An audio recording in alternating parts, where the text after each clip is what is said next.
দেখো বন্ধুরা, এই যে তোমার সর্ষে দিয়ে করেছি ইলিশ মাছ, এটা হয়ে গেছে। একটু কাঁচা তেল দেবো, হয়ে যাবে। একটু দেবো।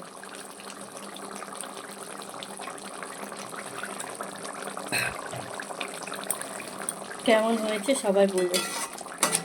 রান্না হয়ে গেছে, এবার নামিয়ে দেবো।